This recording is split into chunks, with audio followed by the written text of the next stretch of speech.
This is where I want to focus in a bit, particularly the healings done by Jesus. We already looked briefly at a couple healings in my previous video on John, and to keep a slight connection, we'll look at a couple more in John as well as other Gospels. A quick side note though miraculous interactions with God or an agent of God often resulted in healing, it's worth noting that in Jacob's case at least, an interaction with the divine results in a disability. And yet, at the end of that encounter, Jacob considers himself blessed. So we are going to look at some of the miracles of Jesus with a special eye out for disabilities and especially Down syndrome.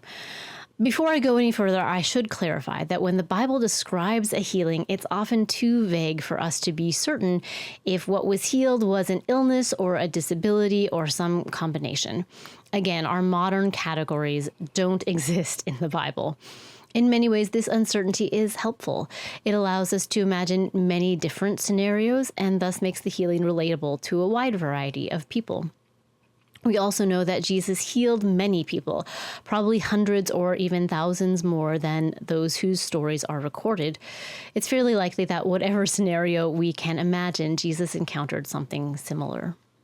I want to look at one example in particular to start, Jesus and the paralyzed man in Matthew 9, 1-8, with an apparently parallel passage in Mark 2. In both passages, the paralyzed man is brought to Jesus. It is significant that his first action is not to heal the man, which to most of us seems like his most obvious need.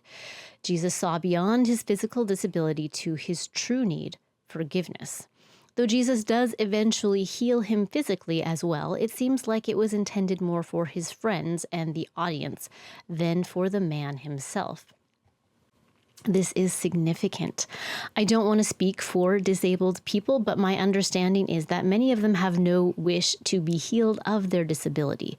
Many of them regard it as something that makes them who they are. They may wish to be healed of the pain or medical complications that accompany it, but that's not necessarily the same thing.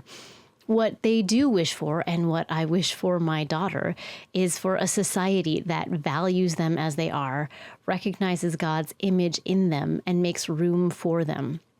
I think Jesus understood this, and that's why in this case, the physical healing was secondary. I want us to bear this in mind as we move forward.